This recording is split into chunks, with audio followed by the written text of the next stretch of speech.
Pendant plus de 50 ans, Johnny Hallyday et Patrick Balkany ont noué une complicité très amicale à l'image de ces repas pris en famille à la fin des années 1990 du côté de l'île de Saint-Martin.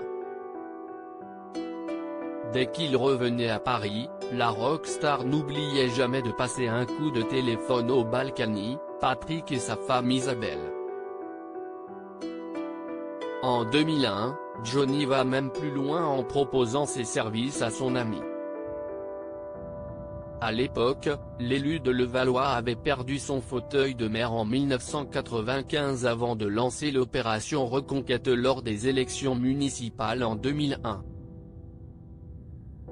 Comme le rapporte l'hebdomadaire L'Op, dans son dernier numéro en kiosque le samedi 9 décembre, Johnny Hallyday était prêt à arpenter les avenues du marché de Levallois pour tracter en compagnie de Patrick Balkany. À l'époque, il lui a lancé « Je veux Tider, faire les marchés avec toi, tu vas voir, ça va être formidable ».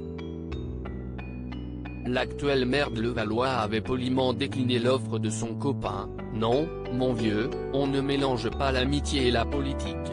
En 2007, le chanteur n'avait pas manqué de soutenir publiquement la candidature de Nicolas Sarkozy à la présidentielle.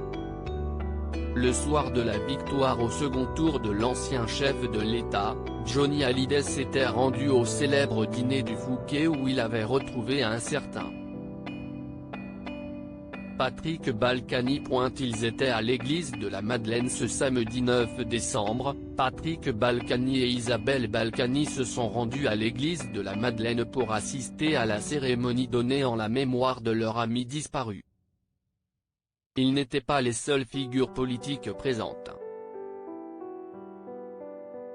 Emmanuel Macron et sa femme Brigitte, François Hollande et Julie Gaillet, Nicolas Sarkozy et Carla Bruni, le Premier ministre Édouard Philippe, la maire de Paris, Anne Hidalgo, ont également assisté à cet office religieux suivi par 15 millions de téléspectateurs.